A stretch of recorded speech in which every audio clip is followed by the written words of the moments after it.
Blood streaked the windshield in crimson arcs. Metal screamed against metal.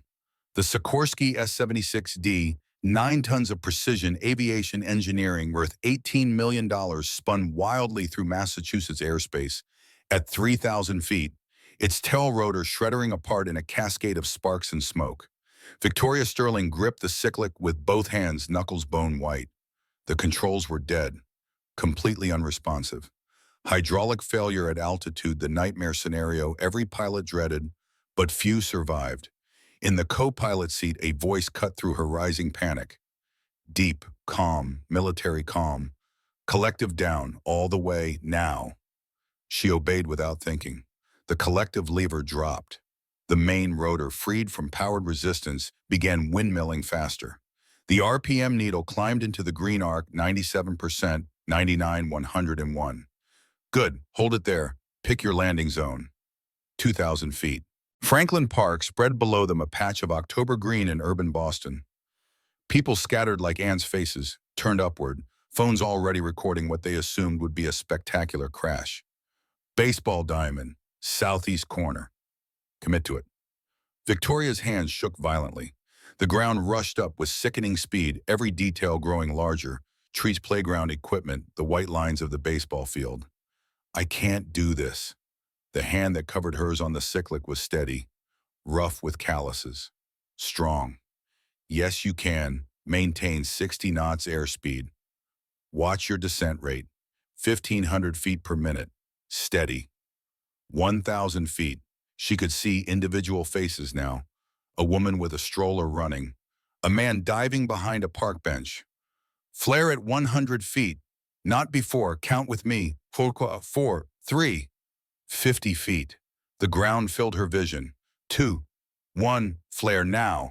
Together, his hand guiding hers, they pulled back on the cyclic. The helicopter's nose pitched up sharply. Forward momentum bled away. The descent slowed. Physics and desperation combining in the ancient aviation art of autorotation. Level the skids, both hands, fight it. 30 feet, 20, 15. The skids hit wet grass with bone-jarring impact. The helicopter bounced, tilted 45 degrees to starboard. For one impossible heartbeat, they hung suspended at the edge of rolling over fuel, sloshing, metal, groaning. Marcus Washington threw his full weight against the tilt. 190 pounds of former military muscle, 3 years of janitorial work, and every ounce of will he possessed. The helicopter crashed back down upright with a screech of tortured metal. Silence fell, then sirens, voices shouting, footsteps running across grass. Victoria turned to look at the man beside her. Blood ran down his face from a gash above his right eye. His jaw was clenched tight. His hands, the hands that had just performed an aviation miracle, trembled with more than adrenaline. She recognized that tremor. PTSD, combat trauma, the shaking of a man who'd been to war and come back broken. How did you... Her voice came out as a whisper. Marcus unbuckled his harness with shaking fingers, wouldn't meet her eyes. Fuel leak. We need to move. He pulled her from the cockpit 20 seconds before orange flame engulfed the passenger compartment. The explosion knocked them both flat on the grass 15 feet away. Heat washed over them in waves. The Sikorsky's $18 million frame melted like candle wax. Victoria lay on her back, staring at smoke billowing into the October sky, feeling grass cold and real beneath her shoulders. Alive. Impossibly, miraculously alive. She turned her head. Marcus sat beside her, arms wrapped around his knees, rocking slightly. His lips moved in silent counting.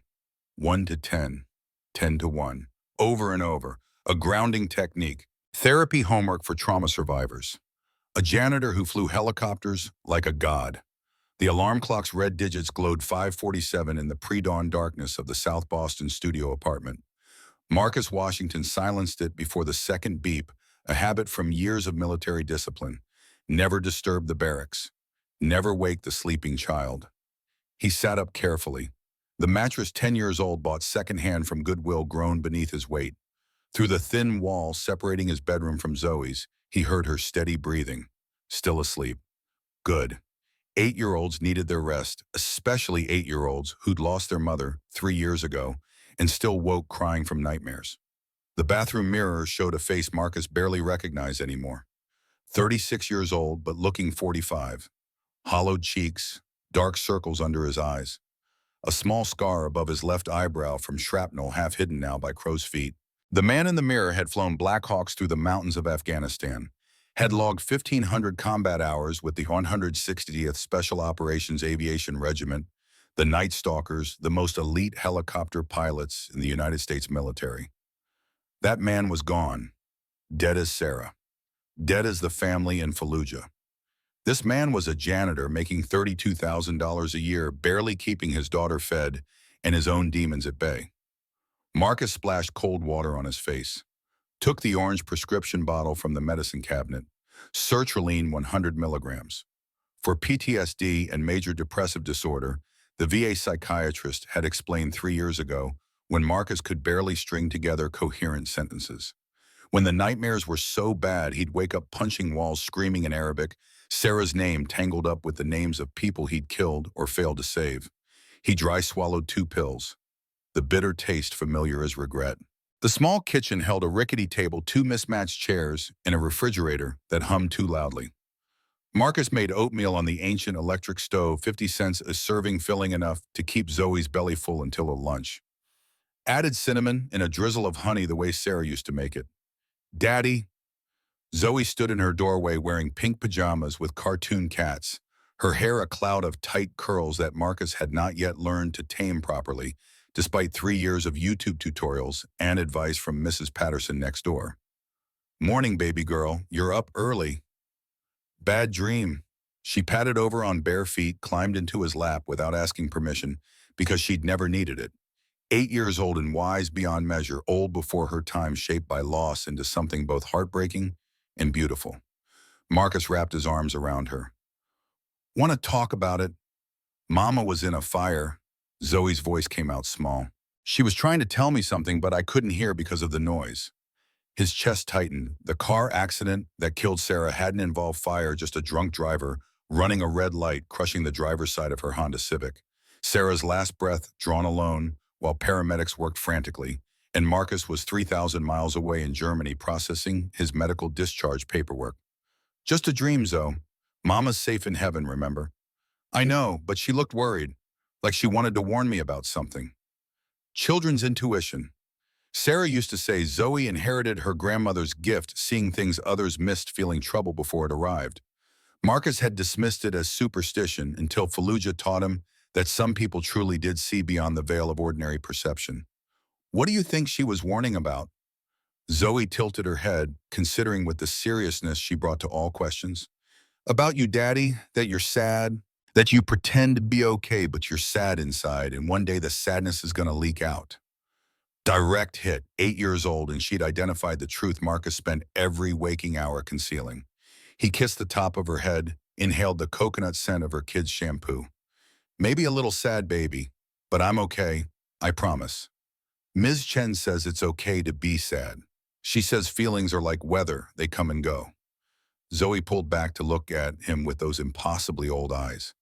"And Daddy, when can we get a new mama?" The question shouldn't have shocked him. She'd asked variations of it before, but it still landed like a punch. "Sweetie, not to replace her. I know we can't replace Mama, but other kids have moms, at pickup, at school plays, and I—" She trailed off, bottom lip trembling. Marcus cupped her face in both hands. "Someday, Zoe, when God sends the right person, when we're both ready, I promise." "Do you promise? Promise, or just regular promise?" "Promise, promise. Cross my heart." She seemed satisfied with that, wiggled out of his lap to investigate the oatmeal situation, declared it acceptable but requiring more honey. They ate breakfast together as October dawn crept through the windows, turning darkness to gray, and Marcus tried not to calculate how many hours until he could sleep again. His shift at Titanfall Aerospace started at 6 p.m., ran until 2 a.m. 8 hours of mopping floors and emptying trash cans, invisible labor performed by an invisible man. At 7:30, Mrs. Patterson knocked 3 soft raps that meant, "I'm here for Zoe." The 70-year-old woman next door had been Marcus's salvation for 3 years, watching Zoe during the overnight shifts when daycare was closed and Marcus's schedule made traditional childcare impossible. She refused payment beyond grocery money and occasional help with her cable bill. Said she'd rather spend time with a smart, beautiful girl than sit alone watching television waiting to die. Morning, Angel. Mrs. Patterson held out her arms. Zoe went to her with easy affection. We're making pancakes today. Real ones, not that instant box nonsense your daddy tries to pass off as food. I heard that, Mrs. P. You were meant to. She winked. Go on now, get some sleep. You look like death warmed over. Marcus thanked her, watched them disappear into apartment 3B, then returned to his own space. Stripped down to boxers, set his alarm for 3 p.m. time to pick up Zoe from St. Catherine's Elementary, help with homework, make dinner, drive her back to Mrs. Patterson's for the overnight. He lay in bed staring at the water stain on the ceiling, shaped vaguely like a bird with outstretched wings. Sleep should have come easily, he'd been awake 22 hours. But his mind spun through its usual cycle of worries. Rent due in 12 days, Zoe's shoes falling apart. The Honda's check engine light blinking ominously for the past month repair costs he couldn't afford. The pill bottle on his nightstand, running low. Refill required copay he didn't have. And beneath everything else, the nightmares waiting. Fallujah. The family.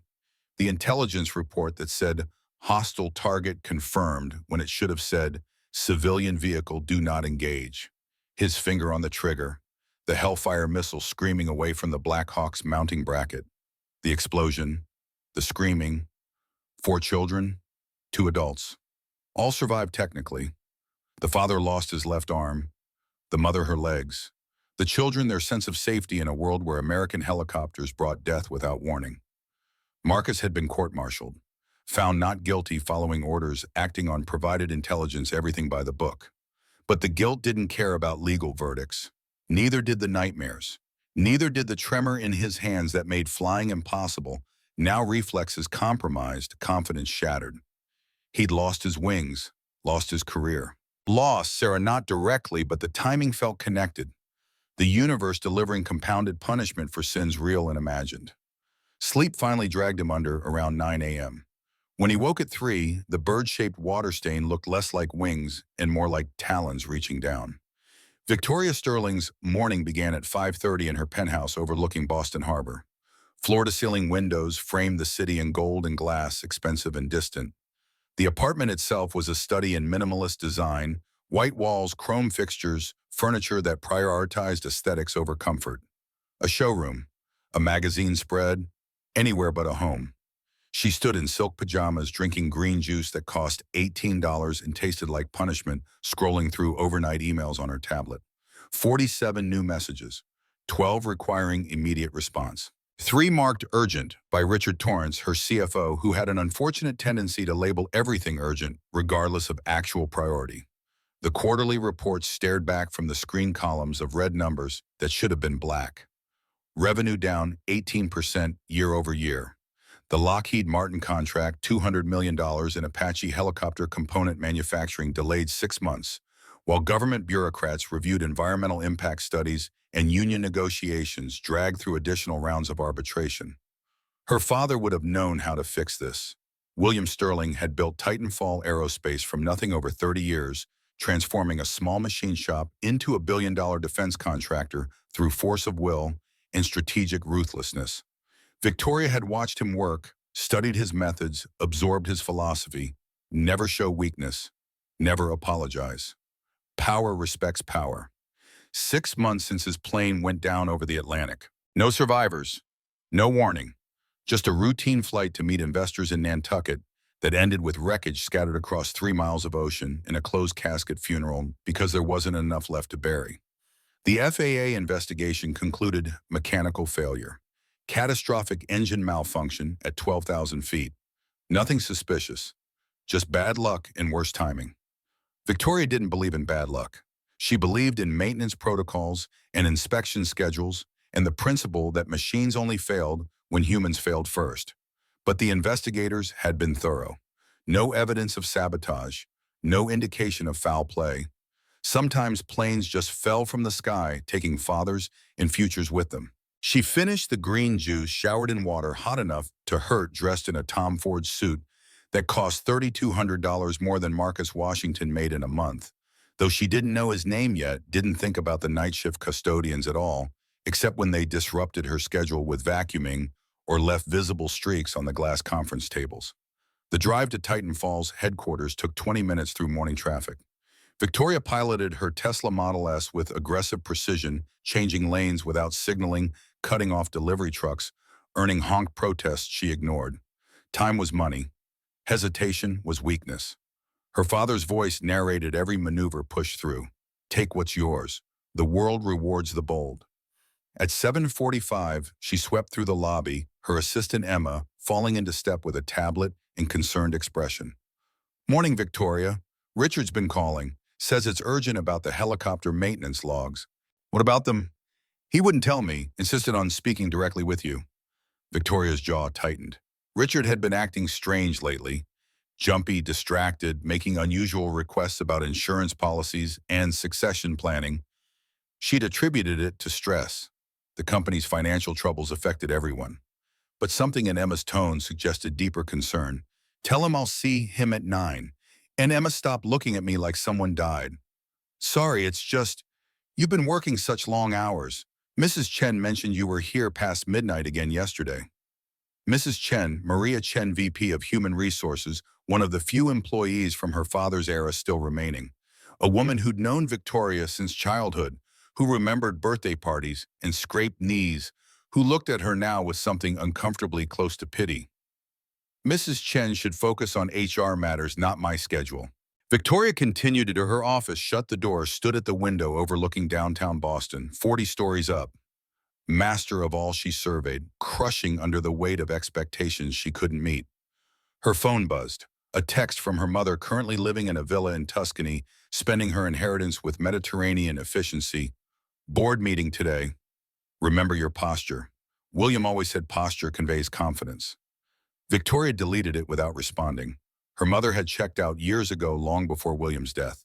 Some marriages survive tragedy, the death of their first child. Victoria's older brother lost to leukemia at age 7. Others merely endured hollow partnerships maintained for appearance and tax benefits. She pulled up the quarterly presentation for the 10th time, looking for weaknesses in her analysis, holes in her strategy. The board would be merciless. 17 directors, 12 inherited from her father's tenure, 5 appointed during the succession transition. Several openly questioned her fitness for leadership.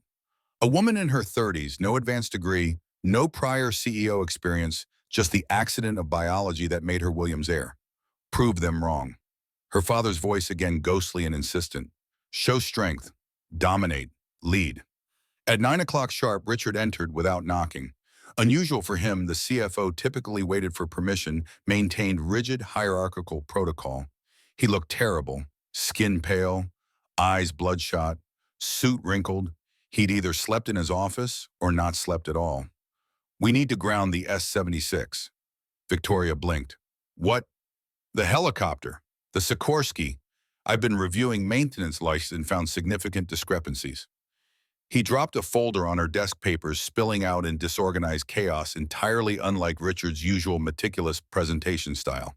Flight hours don't match engine runtime. Hydraulic service dates are inconsistent. Someone's been doctoring the records. Victoria's stomach dropped. The S-76D on their roof was her primary transportation for executive travel, faster than driving, more impressive than commercial flights, essential for the carefully cultivated image of Titanfall as a cutting-edge aerospace company. She'd used it dozens of times, including next Friday's planned trip to Hanscom Air Force Base for the Apache contract negotiations. Who's doctoring them? I don't know, but until we figure it out, that helicopter is unsafe. Cancel Friday's flight, drive to Hanscom, or postpone entirely. I can't postpone. The Air Force gave us one window. Senator Mitchell will be there, General Patterson, the entire procurement committee. This meeting determines whether Titanfall survives the next 5 years. Richard's hands shook as he pointed at the maintenance logs. Your father died in a plane crash, Victoria. He died because something failed at altitude. Do you really want to risk? My father died because of bad luck in routine maintenance failures. The FAA said so. The FAA investigation was cursory. They didn't push hard because William was... He stopped himself. Because he was what? Richard met her eyes for the first time. Because people wanted him gone, Victoria. Your father made enemies, powerful ones. And 6 months later, you're flying the same routes using company aircraft, making the same moves he did. If someone wanted to finish what they started, that's conspiracy theory nonsense. But her voice lacked conviction. She'd had the same thoughts late at night when sleep wouldn't come, and every creak in the penthouse sounded like footsteps. Just ground the helicopter, please, as a precaution. And look weak to the board show fear. They're already questioning my leadership, Richard. If I cancel this trip, if I show any hesitation, they'll move to replace me. You know they will. Richard slumped into the chair across from her desk. Then at least have the helicopter inspected. Full teardown, independent mechanic. We don't have time. Friday's in 2 days. Then don't fly it. They stared at each other across mahogany and mistrust. Richard looked older than his 48 years, worn down by something beyond corporate stress. Victoria wondered briefly about his home life. She knew he had a wife, a daughter, but couldn't recall their names. Another failure of leadership, her father would have said. Know your people. Leverage their vulnerabilities. I'm flying Friday, Richard. If you're that concerned, come with me. Bring your own parachute. She meant it as a joke. Richard didn't laugh. He gathered his papers with trembling hands and left without another word. Victoria returned to the window. 40 stories down, people moved through their lives like ants, insignificant and unaware. She wondered what it felt like to be one of them. To work for hourly wages. To worry about rent instead of market share. To be anonymous. Invisible. Free. Marcus arrived at Titanfall Aerospace at 5:45 p.m., 15 minutes early as always. The employee parking lot held his battered Honda Civic alongside newer vehicles, Accords Camrys, a few BMWs belonging to junior executives. His car was the oldest, the most abused bumper, held on with duct tape passenger window, replaced with plastic sheeting, after Zoe accidentally broke it playing baseball last summer. He grabbed his duffel bag from the trunk, spare uniform lunch from home, his worn copy of The Things They Carried, by Tim O'Brien, the only book that made sense anymore, stories of war and loss and coming home to a country that didn't know what to do with its broken soldiers. Dave, the night supervisor, barely looked up from his newspaper when Marcus clocked in. 15th floor tonight, executive suite. The CEO's working late again, so be quiet. Last week she complained about vacuum noise during a phone call. Marcus nodded. Quiet he could do. Invisible was his specialty. He loaded his cart industrial cleaner mops, microfiber cloths, trash bags, the smell of ammonia, and fake pine already soaking into his skin. The service elevator carried him up through the building's heart-passing floors of empty offices and dark conference rooms. Most employees left by 6. Only senior management stayed late grinding through emails and spreadsheets in their glass-walled kingdoms. The 15th floor was executive territory. Thick carpet that absorbed sound. Original artwork on the walls, someone told Marcus, once they were worth thousands, paintings by local artists William Sterling had patronized. Mahogany doors with brass nameplates. The corner office belonged to Victoria Sterling, light spilling from beneath the door at 9:30 p.m. Marcus started at the opposite end of the floor. Work methodically. Leave no trace. Be gone before anyone notices. But at 10:15, pushing his cart past the main boardroom, he saw them, Victoria and Richard, hunched over documents spread across the massive conference table. The lights were bright enough that Marcus could see through the glass walls. Helicopter maintenance logs, blueprints, technical specifications. He shouldn't look. Not his business. Just a janitor passing through. But old habits died hard. Night stalker habits. Notice everything. Miss nothing. The survival instinct that kept him alive through 1,500 combat hours that recognized patterns civilians missed, threats hiding in plain sight. He glanced at the open maintenance log on the table. One quick look, just enough to register the numbers. Sikorsky S-76D, registration N847TF, total flight hours, 1247 engine, runtime hours 981 hydraulic system service, last performed 03/15/2024, 266 hours missing. Flight hours should match engine runtime within 5 hours margin of error. Minor discrepancies from ground checks and maintenance tests. But 266 hours represented systematic falsification. Either someone was flying off books, conducting unauthorized operations, or someone was doctoring the records to hide inadequate maintenance. Either scenario was catastrophic for aircraft safety. Enjoying the view, Victoria's voice sliced through his concentration like a blade. She stood in the boardroom doorway, arms crossed, expression carved from ice. Marcus straightened, met her eyes, felt the weight of her contempt settle over him like familiar armor. No, ma'am, just passing through. Passing through, you were staring at confidential documents. I apologize. Won't happen again. She walked closer. Her perfume, expensive floral something French that cost more than his monthly rent, overwhelmed the ammonia smell of his cleaning supplies. She was tall, maybe 5'9" in her heels, with sharp features and blonde hair pulled into a ruthless bun, beautiful in the way sculptors carved marble into inhuman perfection. You know what's funny? Her voice dripped condescension. That helicopter has a fly-by-wire system worth more than you'll make in 10 years. Dual Pratt & Whitney turboshaft engines putting out 2,200 combined horsepower. Full glass cockpit with synthetic vision capability. 4-axis autopilot. She gestured at the maintenance logs like presenting evidence in court. But you wouldn't understand any of that, would you? People like you just exist in the background, pushing mops, emptying trash, never thinking about the actual work happening around you. Marcus kept his face neutral. Years of military discipline. Never react. Never give them satisfaction. No, ma'am. Good. Know your place. She turned back to Richard, who stood in the boardroom looking uncomfortable. And don't touch anything. Last thing we need is greasy fingerprints on sensitive documents. The door closed with a soft click that somehow felt like a slammed vault. Marcus stood alone in the hallway, fluorescent lights humming overhead, his reflection distorted in the polished chrome trash can beside him. 36 years old, a ghost in gray coveralls, invisible except when someone needed a target for their frustration. He continued his rounds, emptied trash cans, vacuumed carpets, cleaned bathrooms, but his mind wouldn't let go of those numbers. 266 hours. The kind of discrepancy that suggested either criminal negligence or deliberate sabotage. And Victoria Sterling planned to fly that helicopter in 2 days. At 11:30, Marcus finished the 15th floor and moved down to executive offices on 14. Most doors were locked, but he had master keys for all common areas and restrooms. He was cleaning the men's room when he heard voices through the ventilation shaft sound carrying strangely through the building's architectural quirks. Richard's voice stressed and urgent. Friday morning, 8 a.m. departure. She refused to ground the aircraft. Another voicemail digitally distorted. Good. The compound is already in the hydraulic system. Undetectable until altitude and temperature trigger crystallization.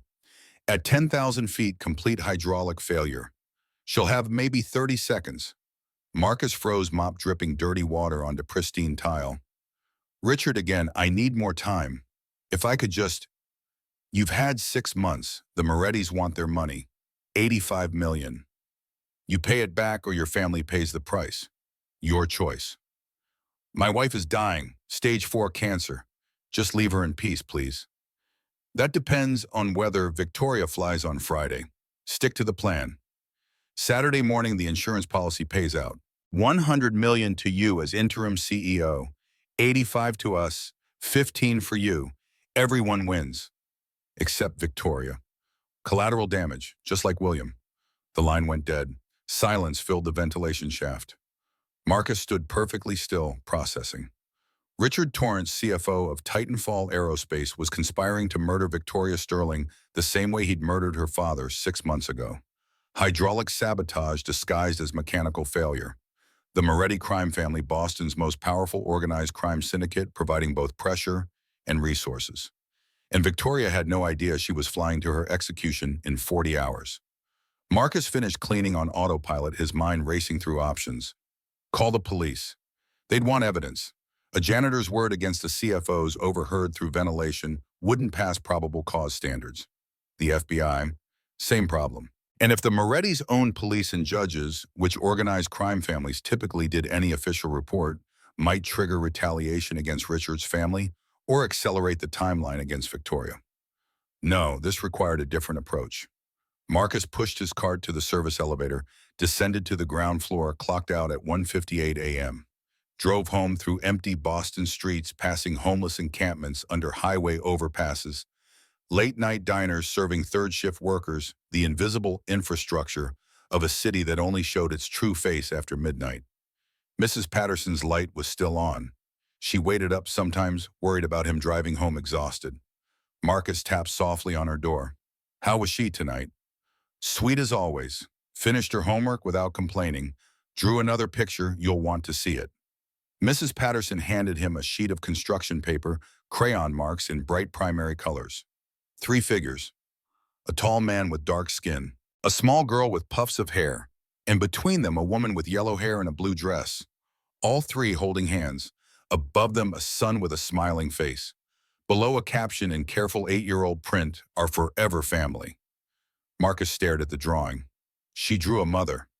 Asked me what your boss looked like. I showed her the company website. Victoria Sterling's photo is on the leadership page. Zoe said, that's her, that's the one. Wouldn't explain what she meant. Children's intuition, Zoe's gift for seeing connections others missed. Marcus thanked Mrs. Patterson, carried Zoe to his apartment, tucked her into bed without waking her. Sat at his kitchen table with the drawing and a glass of water and the crushing weight of an impossible decision.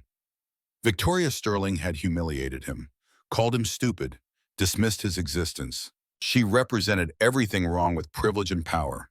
The casual cruelty of those who'd never known struggle, who measured worth in bank accounts and pedigrees.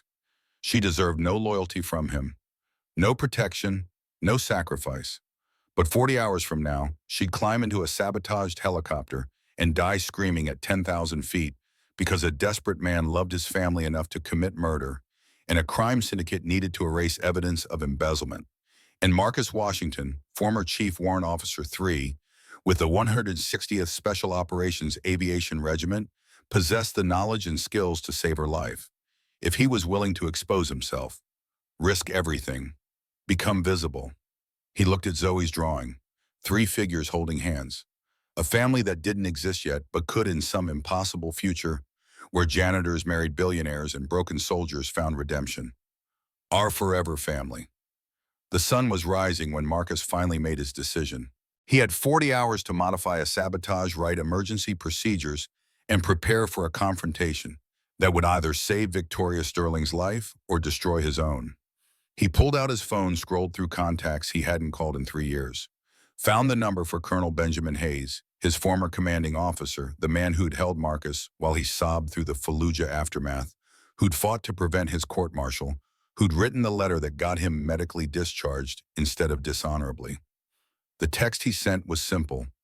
Sir, need a favor, big one. Can you help with witness protection for a family of 3? We'll explain everything soon. Trust me, one more time. Hawk. The reply came within minutes, for you always, standing by. Marcus set down the phone, looked at the drawing again. 3 figures. Yellow-haired woman who'd called him stupid. Dark-skinned man who'd once been something more than invisible. Small girl who saw futures others couldn't. He had 40 hours. The war wasn't coming anymore. It was already here. Thursday morning arrived cold and gray, October wind carrying the smell of rain off Boston Harbor. Marcus woke at 6 a.m. after 3 hours of fitful sleep, nightmares tangled with half-formed plans. Zoe was already awake, sitting at the kitchen table with her cereal, studying the family portrait she'd drawn the night before. Daddy, why does this lady look... Marcus poured coffee from the ancient Mr. Coffee machine, black and bitter. What lady, baby? The yellow hair lady, in my picture. When I was drawing her, I could feel she was sad inside. Like you, but different sad. He sat beside her, examined the crayon woman more closely. Zoe had drawn her with a smile, but something in the posture suggested loneliness. Shoulders slightly hunched, arms hanging at her sides rather than reaching out. Maybe she's sad because she doesn't have a family like we do. That's what I thought too. Zoe took a serious bite of Cheerios. So I drew her into our family. Now she won't be sad anymore. 8 years old, solving the world's problems with Crayola and construction paper. You have a good heart, Zoe. I got it from you and Mama. She studied him with those old eyes. Are you going to help the sad lady today? Marcus froze spoon halfway to his mouth. What makes you think I'm helping anyone? Because that's what you do. Mrs. Patterson told me about when you were a soldier. She said you saved lots of people. And Mama used to say you couldn't stand seeing people hurt even when helping them hurt you. The accuracy staggered him. Sarah had understood him completely, the compulsion to protect a shield to take bullets meant for others. It had made him a brilliant combat pilot and a terrible husband, always volunteering for the dangerous missions, always choosing strangers over family until family was gone. Sometimes helping people is complicated, baby girl, but you're still gonna try, right? Because that's who you are. Marcus kissed the top of her head, inhaled coconut shampoo and childhood innocence. Yeah, I'm still gonna try. At 7:30 after dropping Zoe at school, Marcus drove to a storage unit in Dorchester he'd rented 3 years ago and barely visited since. Unit 247, 10 by 10 feet climate-controlled, containing everything from his old life that didn't fit in the new one. The combination lock opened on the third try. His fingers remembered the sequence even when his conscious mind struggled. Inside, cardboard boxes labeled in Sarah's handwriting, kitchen stuff. Marcus Military. Photos do not open unless strong. He pulled down the box marked at flight gear and felt time collapse. Nomex flight suit name tape still attached CW3 Washington. Leather gloves worn soft from 1,000 missions. His helmet bag, custom-fitted HGU 56P, inside scratched and dented. Decorated with unit patches and kill marks from vehicles destroyed, lives ended or saved depending on perspective. At the bottom, wrapped in an oily rag, his challenge coin. 3 inches of solid brass, the 160th SOAR crest on one side, a winged sword piercing a shield. The unit motto, Night Stalkers Don't Quit, circling the edge. On the reverse, his personal inscription, Chief Warrant Officer 3 Marcus J. Washington, 2011-2021, Death Waits in the Dark. He held it, felt the weight of brotherhood and loss. Thought about the men he'd flown with, most still serving, a few dead, all moving forward, while Marcus stood frozen in a South Boston storage unit wearing janitor coveralls. From another box, he retrieved his technical manuals, helicopter systems, emergency procedures, maintenance protocols. The knowledge that had made him one of the Army's best pilots hadn't disappeared, just gone dormant, waiting for necessity to wake it. He photographed the pages on auto-rotation procedures, typed them into his phone's notes app, simplified the language for a civilian pilot under stress, added details from muscle memory, the feel of controls going dead, the split-second decisions that meant survival or death. 2 hours of work produced a 3-page guide, emergency auto-rotation procedure, hydraulic failure, immediate actions, 0 to 5 seconds. Lower collective, completely do not hesitate. Maintain rotor RPM 97, 102%, green arc. Establish steady descent, 1500, 2000. FPM. Pick landing zone immediately, commit fully. Approach 500, 100 feet. AGL. Airspeed 60, 70 knots, adjust for wind. Rate of descent. Steady, smooth corrections. Evaluate landing zone slopes. Obstacles, wind direction. Plan approach path. No second chances. Flare 140 feet. AGL. Aft. Cyclic to arrest forward speed. Timing is critical, too early. Stalls rotor, too late, impacts hard. Feel the deceleration. Trust your instincts. Level skids at 40 feet. Touchdown 0 feet. AGL. Collective up smoothly to cushion landing. Accept some forward slide, better than vertical crash. Keep level, fight any rolling tendency. Brace for impact. Remember, fear sharpens focus. Panic kills. Trust your training. You get one attempt. Make it count.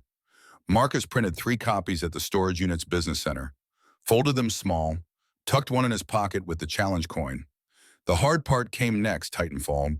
Aerospace at noon was busy with day shift workers, engineers, secretaries, sales staff moving between meetings and lunch breaks. Marcus didn't belong here during business hours, was supposed to be invisible until evening. But he walked through the lobby like he owned the place. Gray coveralls, his camouflage clipboard borrowed from the storage unit, his prop. Security barely glanced at his employee badge. The maintenance bay occupied the building's ground floor, a cavernous space where aircraft components were tested and repaired. Marcus had cleaned here dozens of times, knew the layout, the schedules, the patterns. Thursday afternoons, the base supervisor took 2-hour lunches with his mistress. The mechanics worked on fixed-wing projects in the far corner. The helicopter maintenance area sat empty except for tools and parts catalogs. Marcus signed the logbook, Marcus Washington Custodial Cleaning Inspection, and moved deeper into the bay. Found what he needed in the chemical storage room, 5-gallon containers of MIL-H5606 hydraulic fluid, the aviation-grade standard used in most helicopters.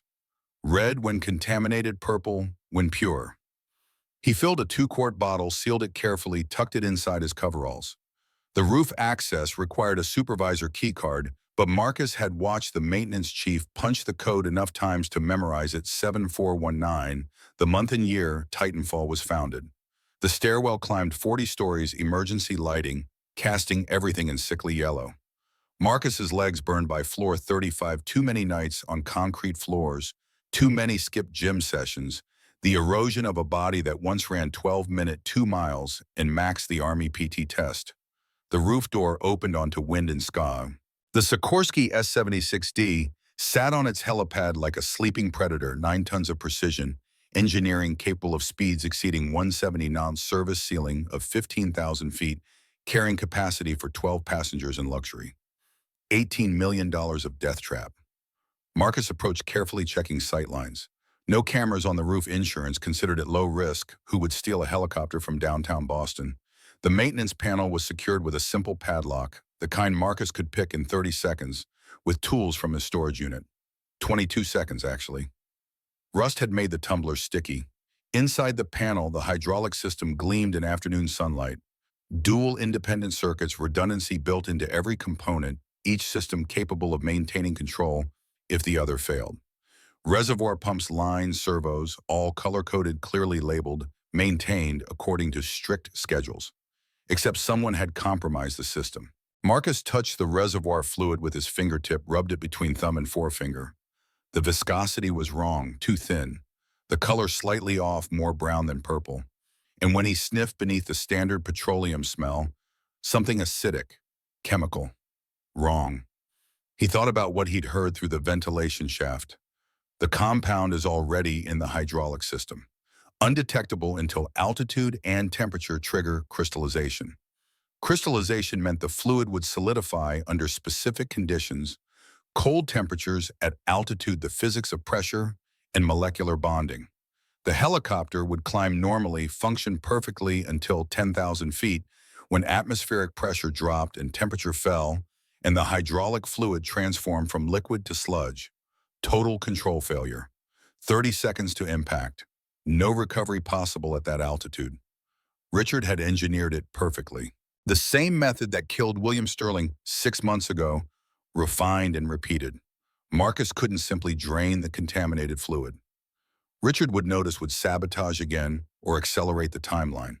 And Victoria wouldn't believe warnings from a janitor had made that abundantly clear last night. No, Marcus needed a different approach. He carefully drained 30% of the contaminated fluid from the reservoir, refilled it with the pure MIL-H5606 he'd brought.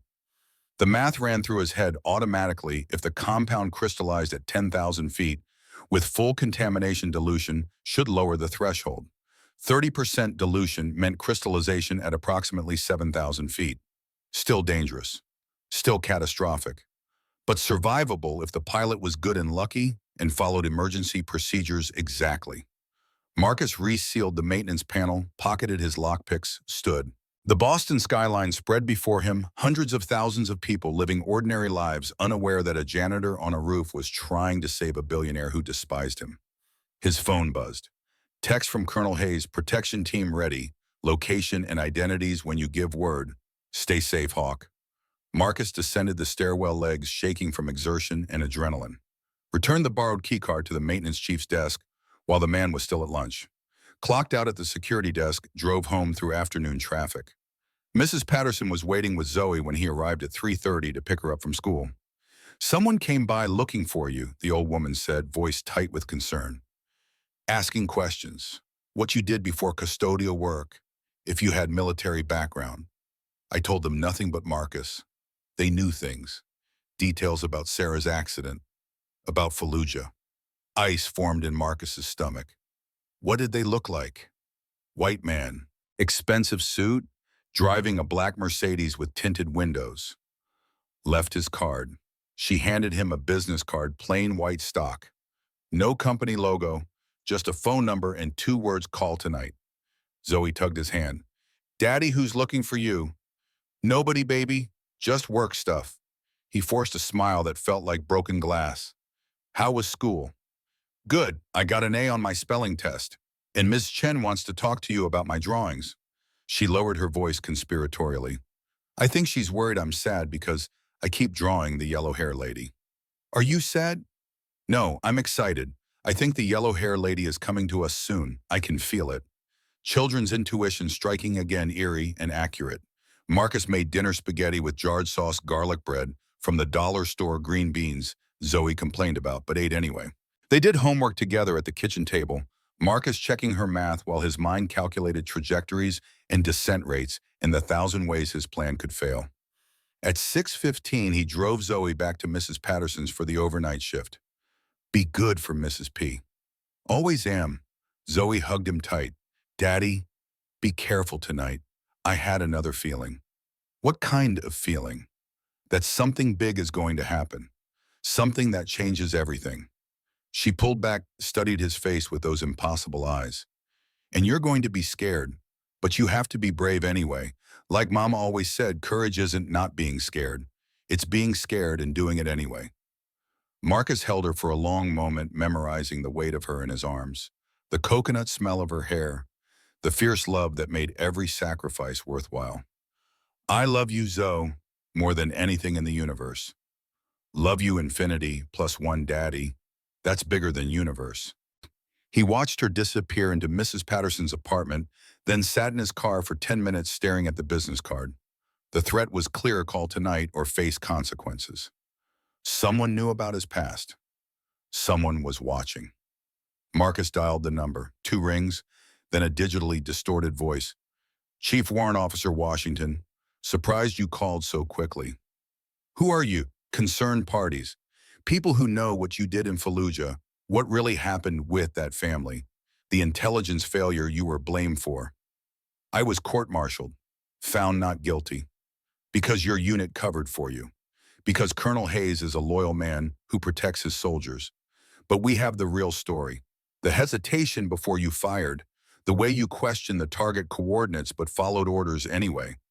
How you visited that family in the hospital afterward, tried to give them money, apologized in broken Arabic. Marcus's hands tightened on the steering wheel. Everything they described was true, classified information that should have been sealed in his military records. What do you want? For you to mind your business. Victoria Sterling ties tomorrow morning. It's already arranged. Nothing you do will change that. Walk away. Protect your daughter. Don't make her an orphan over a woman who treats you like garbage. And if I don't walk away, then Friday evening when Zoe leaves school, someone will be waiting. Not to hurt her, we're not monsters, but to take her somewhere safe until you learn cooperation. Witness protection is useless against people with our resources. Colonel Hayes can't save you from us. The line went dead. Marcus sat in his car, rage and terror warring in his chest. They'd threatened Zoe, crossed the only line that mattered. Whatever mercy he'd considered for Richard, whatever hesitation about exposing the conspiracy, burned away in the white heat of protective fury. He dialed Colonel Hayes. Sir, they threatened my daughter. I need that protection team now, tonight, before tomorrow's events. Give me addresses. I'll have operators there in 90 minutes. Zoe will be completely secure. Marcus provided Mrs. Patterson's address, described Zoe, explained the threat. Hayes asked no questions, demanded no explanations, simply mobilized with the efficiency that made him a colonel. Hawk, whatever you're planning, be careful. These people sound connected. They are, but I'm committed now, no turning back. Then I have your 6, like always. The call ended. Marcus drove to Titanfall Aerospace through evening traffic, arrived at 5:40 for his shift. Clocked in, loaded his cart. But tonight the routine felt different. Tonight he moved with purpose, a soldier preparing for combat. At 8 p.m., Marcus used Maria Chen's key to enter William Sterling's office. The space remained untouched since William's death. Maria had told him once that Victoria couldn't bear to clear it out, couldn't face the finality of erasing her father's presence. The office was a museum of aerospace history, Model aircraft lined the shelves, P-51, Mustangs, F-14 Tomcats, the first helicopter Igor Sikorsky ever built. Photographs covered the walls. William with presidents, generals, astronauts. William and young Victoria in a Cessna cockpit, both grinning easier times before power and pressure hardened her into ice. Marcus searched systematically. Desk drawers held financial reports. Contracts, nothing relevant. Filing cabinets were locked but yielded to his picks. More business documents, personnel files, corporate archaeology. Then he found it hidden in plain sight. A leather-bound copy of The Art of War by Sun Tzu sitting on William's desk as decoration. Marcus opened it. The pages were hollowed out, creating a cavity that held a flash drive. Simple label. For Maria if I don't return. Marcus plugged it into William's computer. The desktop background was a family photo, William, young Victoria, and a woman Marcus assumed was Victoria's mother, all three laughing on a beach somewhere warm and far from Boston winters. Files opened, folder Richard investigation, photographs, dozens of them. Richard Torrance at casino tables in Atlantic City, chips stacked high, losses mounting. Bank statements showing wire transfers, 500,000, 800,000, and million two. A spreadsheet tracking gambling debts, total 47 million over 3 years. Medical bills. Lisa Torrance, Dana-Farber Cancer Institute. Stage 4 pancreatic cancer. Experimental treatments not covered by insurance, $8.3 million and climbing. A handwritten note in William's precise script, Richard is compromised. Desperate men make desperate choices. He will come for the company. Be ready. To folder insurance policy. Life insurance policy dated February 1st, 2024, 4 days before William's plane crashed. If Victoria Sterling dies in an aviation accident, Richard Torrance receives $100 million at interim CEO compensation and transition support. Underwriter Rothstein and Associates. Marcus Googled them, a known front for organized crime money laundering linked to the Moretti family in multiple federal investigations. Folder protection. A letter from Colonel Benjamin Hayes to William, dated January 15, 2024. Bill Marcus Washington is the finest pilot I ever commanded. What happened in Fallujah destroyed him, but it wasn't his fault. Bad intelligence fog of war, everything by the book. He's struggling now, PTSD, depression, barely keeping his head above water. But he's also the most observant, capable, stubborn man I know. If you need someone who can see threats, others miss someone who won't quit even when broken, he's your man. He won't accept charity. Offer him a job he'll take. Keep him close to Victoria. I won't always be here to protect her from the wolves. William's reply, Ben, I'll hire him as custodial staff. He'll resist anything else. But I need him watching Victoria's back. I've made too many enemies. Stepped on too many powerful toes. If something happens to me, and I think something will, Marcus needs to be in position to protect her. She won't trust easily. She's too much like me, but when the time comes, he'll be there. I'm counting on it. Marcus sat back processing. William Sterling had known he was going to die, had known Richard was compromised, had positioned Marcus as a sleeper agent, a guardian his daughter would never suspect, until the moment she needed saving. 3 years of mopping floors. 3 years of invisibility and humiliation. All part of a dead man's chess game, moves planned from beyond the grave. The office door opened.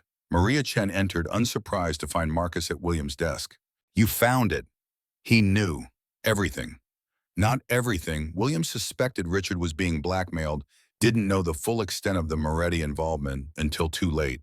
His plane went down before he could act. Maria sat in the chair across from the desk.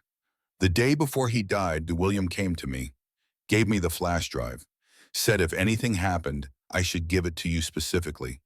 Not the police, not the FBI, you. Why me? Because William trusted Colonel Hayes completely, and Hayes trusted you, said you were the kind of man who'd do the right thing even when it cost everything. Maria's eyes were sad. Are you going to save her, Marcus? Even though she treats you terribly? Even though she doesn't deserve it? Marcus thought about Victoria's contempt, her casual cruelty, the coffee spilled on clean floors and insults delivered in front of cameras. Thought about Zoe's drawing 3 figures holding hands, a family that didn't exist. Thought about William's faith, Hayes's recommendation, The weight of expectations from dead men and broken soldiers. Yeah, I'm gonna save her. Then you need to know everything. Maria pulled out her own folder, years of HR records and observations. Victoria isn't cruel by nature. She's terrified. Her mother left when she was 16, couldn't handle the pressure of being William Sterling's wife. Her older brother died when she was 8, leukemia, slow and horrible. William poured himself into the company afterward, left Victoria emotionally abandoned. She learned that vulnerability meant pain, that showing weakness invited loss. Maria opened a photograph. Young Victoria, maybe 20, laughing with a young man Marcus didn't recognize. She was engaged once. Jason Pemberton, Harvard MBA, seemed perfect. Turned out he was after her money, cheated on her with her best friend. Victoria found them together 2 weeks before the wedding. She's never dated seriously since. Hasn't let anyone close. Convinced herself that power and control were safer than love. That doesn't excuse how she treats people. No, but it explains it. And Marcus, tomorrow, when you save her life, she's going to fight you every step of the way. She'll resist vulnerability, resist rescue, resist you. Because accepting help means admitting she's not invulnerable, and that terrifies her more than dying. Marcus absorbed this, fitted into his tactical planning, target assessment, psychological profile. Victoria Sterling wasn't just a CEO to extract from danger. She was a wounded person who'd built walls so high she couldn't see out anymore. I need to plant the emergency procedures in the helicopter tonight. And my challenge coin. So she knows I'm military when she finds them. The roof access code is 7419. But Marcus, they're watching. Whoever's working with Richard, they'll know if you interfere. Let them know I'm done hiding. Maria studied him for a long moment. William saw something in you, past the trauma and the PTSD and the broken parts. He saw the warrior underneath. I hope you can see it too. She left him alone in William's office, surrounded by ghosts and expectations. Marcus took the flash drive, pocketed it with the emergency procedures and challenge coin. Left everything else as he'd found it. Closed the door softly on a dead man's sanctuary. The war was here. And Marcus Washington, invisible janitor, was about to become very visible indeed.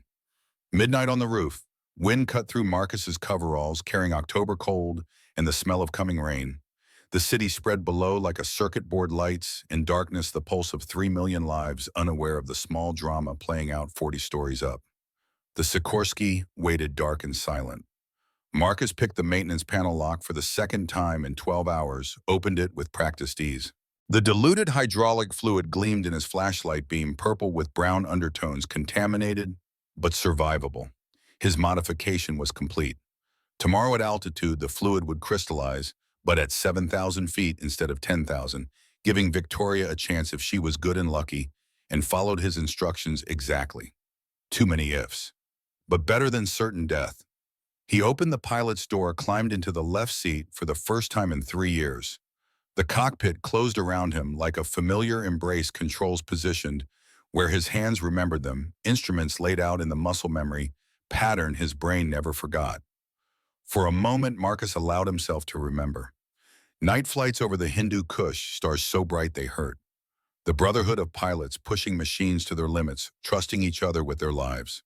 The purpose, the meaning, everything he'd lost when Fallujah shattered his confidence and Sarah's death shattered his heart. Then the panic came, sudden and crushing. The cockpit walls pressed in. His breath came in gasps. Sweat broke across his forehead despite the October cold. Fallujah, target confirmed. Finger on the trigger, children screaming. The explosion, the hospital afterward. A father without an arm asking, why, in broken English, while Marcus had no answer except, I'm sorry, I'm sorry, I'm so sorry. Marcus forced himself through the breathing exercises Dr. Martinez had taught him at the VA. 4 count in, hold 7, 8 count out, repeat, ground yourself. You're on a roof in Boston. It's Thursday. You're 36 years old. Zoe is safe. You have a mission. The panic receded slowly, leaving him shaking and exhausted. He placed the folded emergency procedures on the pilot's seat where Victoria couldn't miss them. On top, his challenge coin brass catching the city lights. Night stalkers don't quit. Marcus climbed out of the helicopter, sealed the maintenance panel, descended through the building's empty nighttime architecture to the custodial closet on the ground floor. From his locker, he retrieved an old iPhone, not his daily phone, a backup with a different number impossible to trace. He activated the voice recording app, tested it clear, audio good battery. Returned to the helicopter one last time, wedged the phone under the co-pilot's seat, where it would record everything that happened tomorrow. If something went wrong, if Marcus's plan failed, and Victoria died, at least there would be evidence. Richard's confession, the Moretti conspiracy, everything needed to bring them down. Small comfort. But Marcus had learned in war that sometimes small comforts were all you got.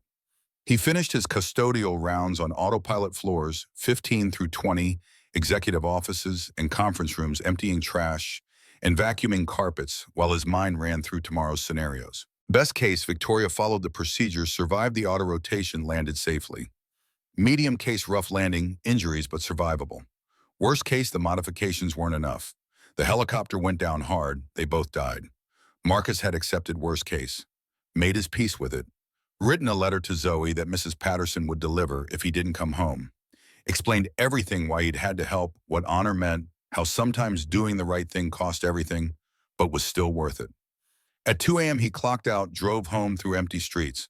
Colonel Hayes had texted, protection team in position, 3 operators, former Delta, best in the business. Zoe is completely secure. Mrs. Patterson briefed and cooperating. You're clear to operate. Marcus allowed himself a moment of relief. Whatever happened tomorrow, Zoe would be safe. He lay in bed not expecting sleep, but finding it anyway, his body's survival mechanism overriding conscious anxiety. Dreamed of helicopters and explosions and a yellow-haired woman falling through clouds while Marcus tried desperately to catch her, but his hands kept slipping, kept failing, always inches too short, until she disappeared into darkness below. Woke gasping at 5 a.m. Friday, the day everything changed. Marcus showered, shaved, dressed in his cleanest jeans and a button-down shirt he usually saved for parent-teacher conferences. Not his custodial uniform.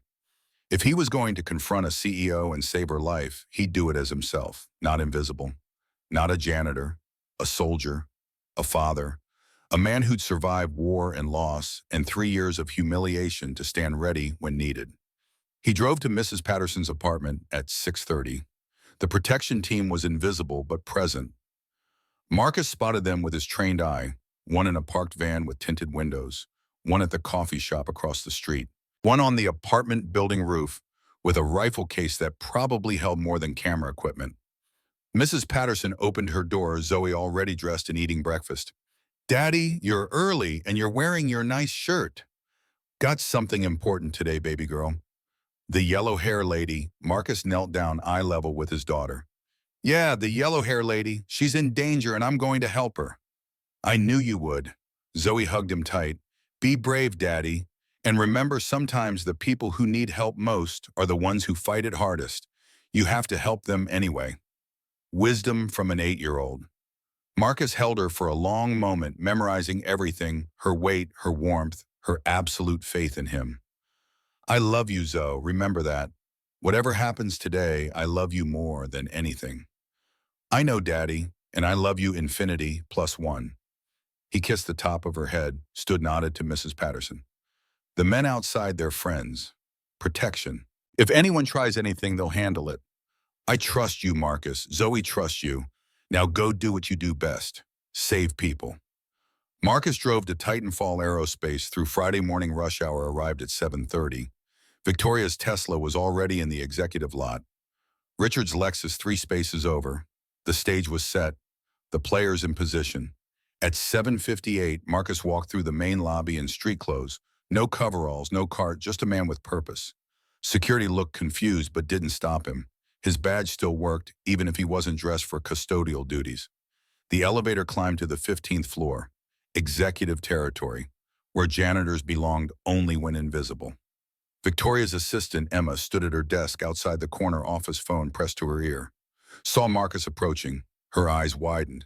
I'm sorry you can't. He's not supposed to be on this floor during business hours. Marcus walked past her, opened Victoria's office door without knocking. Victoria sat at her desk reviewing flight plans on her tablet, dressed in a custom flight suit that probably cost more than Marcus's monthly rent. She looked up annoyed, then recognized him. Confusion crossed her face, the janitor in street clothes during business hours. "What are you doing here?" "Saving your life." Richard entered behind Marcus, face pale, hands shaking. "Victoria, we need to talk. Right now." She stood, anger replacing confusion. "Both of you need to leave. I have a flight in 30 minutes. Whatever this is." "Your helicopter is sabotaged," Marcus said calmly.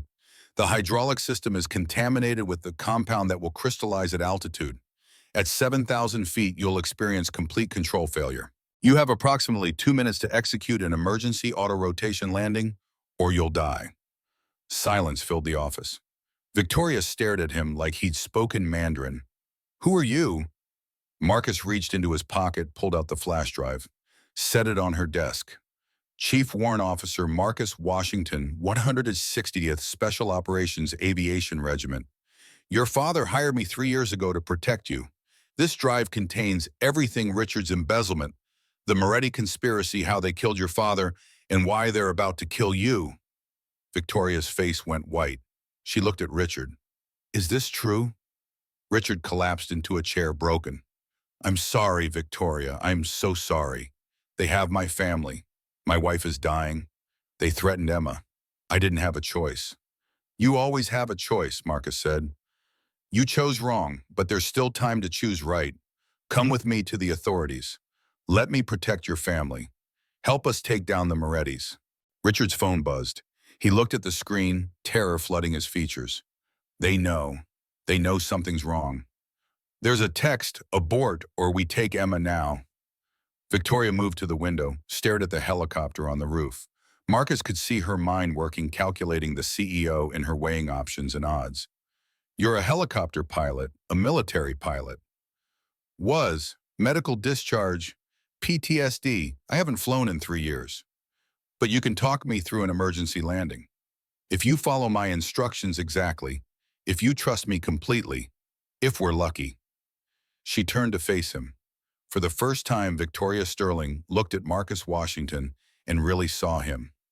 Not a janitor, not furniture, a man, a soldier, someone willing to deal to save her life. "Why I've treated you terribly, called you stupid, made you crawl on your knees. Why would you risk everything for me?"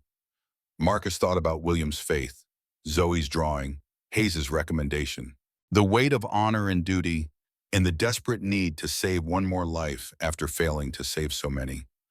Because it's the right thing to do, and because Night Stalkers don't quit. Victoria made her decision, grabbed her flight helmet, turned to Richard. "Call the FBI. Tell them everything. Protect your family. Marcus and I are flying to Hanscom as scheduled. If the Morettis are watching, we can't abort without triggering their response. But we're doing it my way." She looked at Marcus. "You're coming with me. Co-pilot seat. Talk me through whatever happens." "I can't. I'm not certified anymore." "I don't care about paperwork. Get in the helicopter." Every instinct screamed at Marcus to refuse. He wasn't ready, couldn't handle the PTSD, would panic at altitude and get them both killed. But Zoe's voice echoed, "Courage isn't not being scared. It's being scared and doing it anyway." "All right," Marcus said, "but we're doing this right. Follow my instructions exactly. No improvisation, no ego. When I say jump, you don't ask how high, you just jump." Victoria smiled, genuine, not the Ice Queen mask. "Yes, sir, Chief Warrant Officer." They headed for the roof together, soldier and CEO moving toward a helicopter, and a reckoning neither was prepared for, but both accepted anyway. Because sometimes saving lives meant risking everything. And sometimes the people who needed saving most were the ones who fought it hardest. The elevator doors opened onto the rooftop access corridor. Wind howled through the stairwell beyond, carrying October cold and the smell of aviation fuel. Marcus and Victoria moved in silence, their footsteps echoing off concrete walls, the weight of what came next pressing down like atmospheric pressure before a storm. Victoria paused at the roof door, hand on the push bar, turned to face him. "If we die up there, if this goes wrong, I need you to know something." Marcus waited. "I'm sorry for how I treated you. The coffee, the insults, everything. You deserve better. You're better." Her voice cracked slightly. And if I'd known who you were, what you'd sacrificed, I would have. Don't. Marcus cut her off gently. We survive first. Apologize later. Focus on the mission. She nodded, pushed through the door. Wind hit them immediately, 40-story gusts that made standing difficult. The Sikorsky S-76D sat on its helipad rotor's folded morning sun, glinting off its polished fuselage. $18 million of sabotaged machinery. Their salvation or their coffin. Victoria climbed into the pilot's seat with practiced ease. Marcus took the co-pilot position for the second time in 3 years, his body remembering the routine even as his mind screamed warnings. The cockpit smelled of leather and electronics and faintly of hydraulic fluid, that distinctive petroleum scent that should have been neutral but carried undertones of wrongness. Victoria ran through pre-flight checks with mechanical efficiency, flipping switches, verifying systems, her hands steady despite the circumstances. Professional, capable, her father's daughter. Then she saw them, the folded papers on her seat, the brass challenge coin resting on top. She picked up the coin, read the inscription aloud. Chief Warrant Officer Marcus J. Washington, 160th SOAR Night Stalkers Don't Quit. Looked at him with something like wonder. You're a Night Stalker. Jesus Christ. You're one of them. Was. You don't stop being a Night Stalker any more than you stop being a Marine. It's who you are. She unfolded the emergency procedures, scanned them quickly. You wrote this last night. Yes. How detailed it is, how specific. You've done this before. Actual emergency auto rotations. 17 times in combat, 3 in training, all successful. He didn't mention the nightmares that followed each one, the way his hands shook for hours afterward, the certainty each time that this would be the landing that killed him. Victoria set the papers on her knee board, secured them with a clip, put the challenge coin in her flight suit pocket over her heart. Then I guess we're doing this. She completed the pre-flight checklist, contacted Boston Tower for clearance. Her voice over the radio was professional, controlled, giving no indication that she expected to die in the next 30 minutes. Boston Tower, Titanfall 1 ready for departure. VFR flight to Hanscom Air Force Base requesting clearance. Titanfall 1 cleared for departure. Maintain heading 045 altitude 3000 until clear of Class Bravo airspace. Contact Boston approach on 124.3. Cleared for departure, heading 045 3000 feet. Wilco. Victoria's hands moved across the controls with practiced confidence. Battery on, fuel pumps engaged. Starter button. The twin Pratt & Whitney turboshaft engines wound up with their characteristic whine building to a roar as the main rotor began to turn. Marcus felt the familiar vibration through his seat, the helicopter coming alive beneath them. His heart rate spiked. Sweat broke across his palms despite the October cold. The panic that had been lurking at the edges of his consciousness surged forward. Fallujah, night mission, bad intelligence. Finger on the trigger, children screaming, Marcus. Victoria's voice cut through the flashback. Stay with me. I need you here. Present, not wherever your mind just went. He forced himself to breathe. 4 count in, hold 7, 8 count out. The technique worked, barely pushing the panic back enough to function. I'm here. Good, because we're lifting off in 30 seconds. She glanced at him, and for the first time since he'd known her, Victoria Sterling looked vulnerable, scared, human. And Marcus, thank you for everything, for seeing past the Ice Queen to whoever I might actually be underneath. You don't have to thank me until we're on the ground. I'm thanking you now, just in case. The rotor reached operational speed. Victoria pulled collective applied pedal, eased the cyclic forward. The Sikorsky lifted smoothly from the helipad. Boston falling away beneath them, the city spreading out in morning light like a promise or a threat depending on whether they survived the next half hour. 500 feet, 1,000, 1,500. The controls responded normally. All gauges green. No indication of the poison running through the hydraulic system, waiting for altitude and temperature to trigger its transformation from liquid to solid. 2,000 feet, 2,500. Marcus monitored the instruments with the obsessive attention that had kept him alive through 1,500 combat hours. Hydraulic pressure holding steady at 520 psi. Temperature normal. Engine performance optimal. The contaminated fluid was still behaving like fluid. Still flowing, still allowing control. But at 7,000 feet, molecular bonds would shift. Temperature would drop, pressure would change, and the fluid would crystallize into useless sludge. 3,000 feet. Victoria contacted Boston Approach, received clearance to continue climbing, turn northeast toward Hanscom Air Force Base 40 miles away. 4,000 feet. Marcus's hands gripped his knees hidden below the instrument panel, where Victoria couldn't see how badly they shook. The altitude was triggering something deep in his brainstem, some primal recognition that height plus machinery plus his broken reflexes equaled death. 5,000 feet. Marcus, Victoria's voice was steady. Talk to me about anything. Keep me focused. He forced words through his constricted throat. What made you want to fly, my father? Started teaching me when I was 16. Said aviation was freedom up here, only skill mattered. Not gender, not politics. Just whether you could handle the machine. She adjusted trim, made a minor heading correction. I loved it, still do. The only time I feel completely in control is when I'm flying. That's about to change. I know. She checked the altimeter. 5,500 feet. But I'm not alone this time. That's different. Usually I face everything alone. Why? Because letting people close means they can hurt you, disappoint you, leave you. Her voice was matter-of-fact, discussing emotional trauma like a maintenance issue. My mother left when I was 16. Couldn't handle being married to William Sterling, the pressure and expectations. My brother died when I was 8. Cancer took 18 months to kill him, slow and horrible. My father poured himself into the company afterward, left me emotionally abandoned. And my fiancée cheated on me 2 weeks before our wedding. She climbed through 6,000 feet. So I learned that vulnerability was dangerous. That control was safer than connection. Better to be the ice queen than the girl crying alone when everyone leaves. Marcus understood that logic intimately. After Sarah died, after Fallujah shattered him, he'd retreated into invisibility for the same reason. If you were nothing, loss couldn't touch you. But control is an illusion, he said quietly. You can't prevent every loss. Can't protect yourself from every pain. All you do is guarantee loneliness. I know. Victoria's hands tightened on the controls.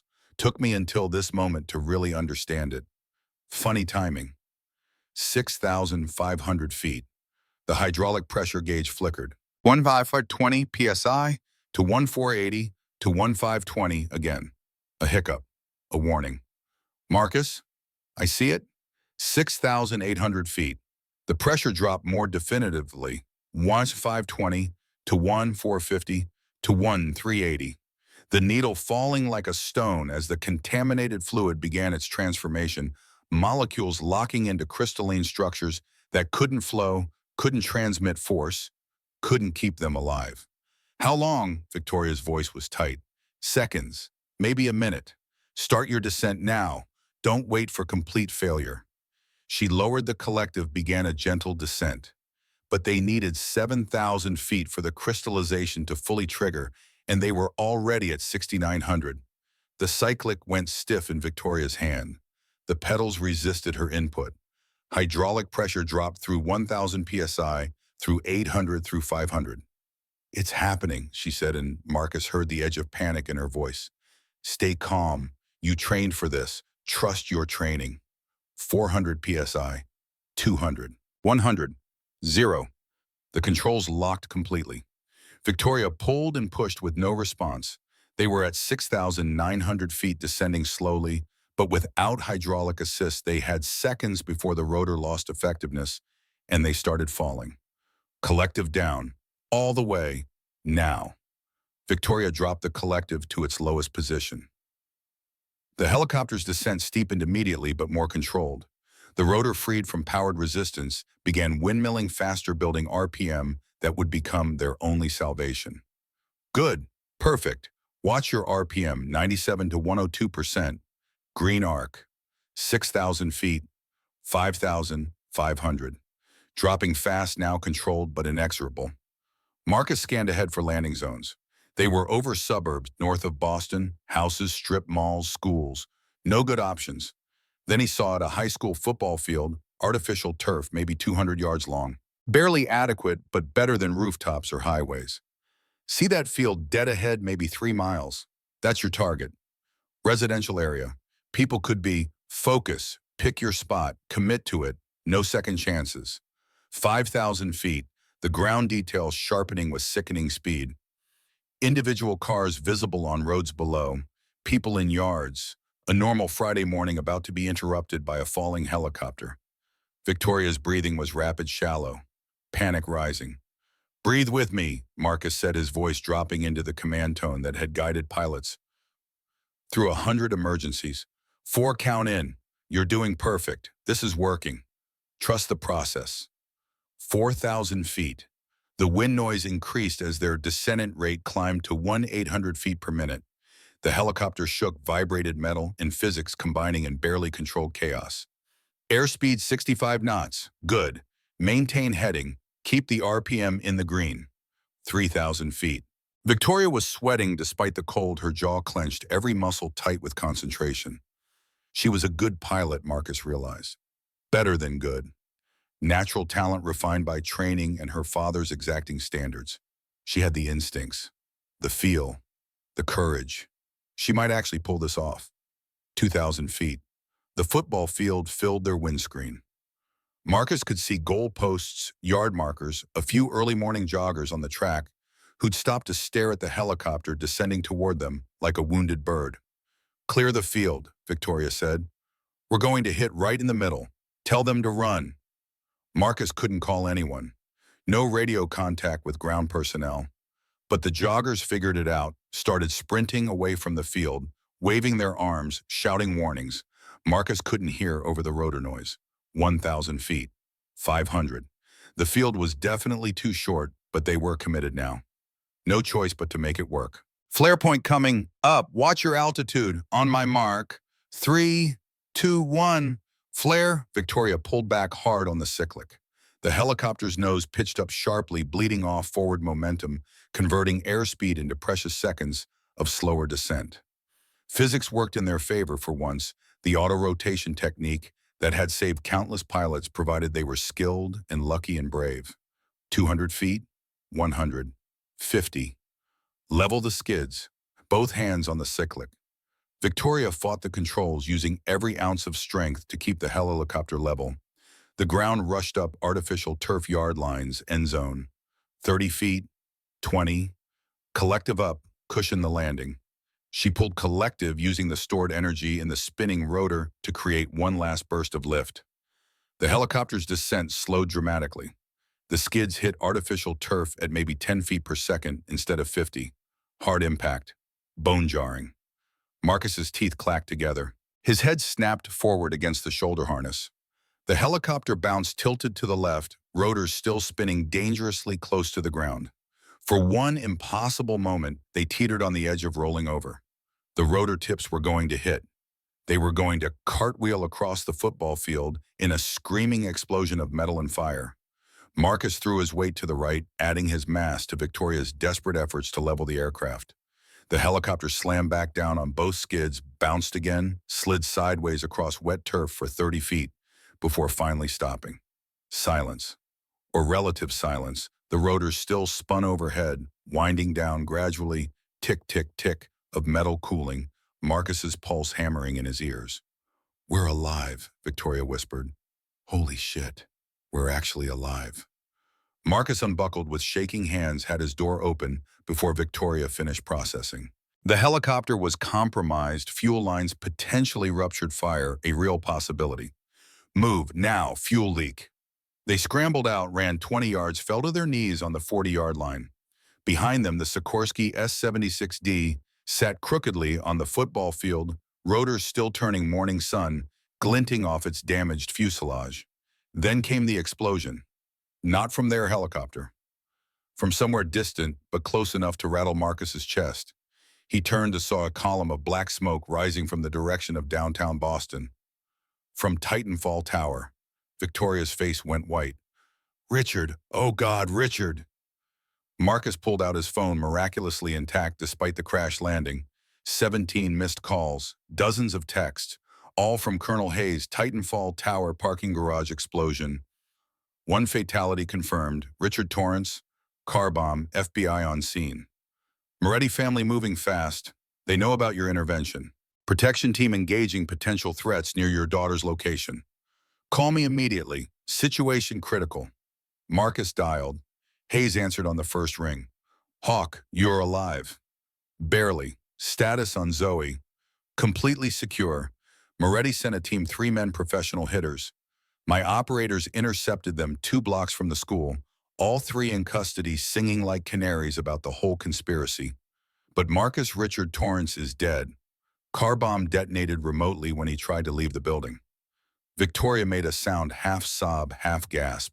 She'd heard enough to understand. Marcus kept his voice level operational. What's our next move? FBI wants statements from both of you. I've arranged protective custody safe house in Concord, 20-minute drive from your position. Local PD is en route to secure the crash site. Media is already swarming. This is going to be national news within the hour. Copy that. We'll be ready. Marcus ended the call, turned to Victoria. She sat on the artificial turf arms wrapped around her knees, staring at the smoke rising from downtown. Tears ran down her face, carving clean lines through the dirt and sweat of survival. He's dead. Richard's dead. Because of me. Because I wouldn't cancel the flight. Because I insisted on showing strength instead of... No.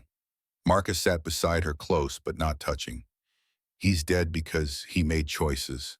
Because he stole $85 million and got involved with organized crime and tried to commit murder rather than face consequences.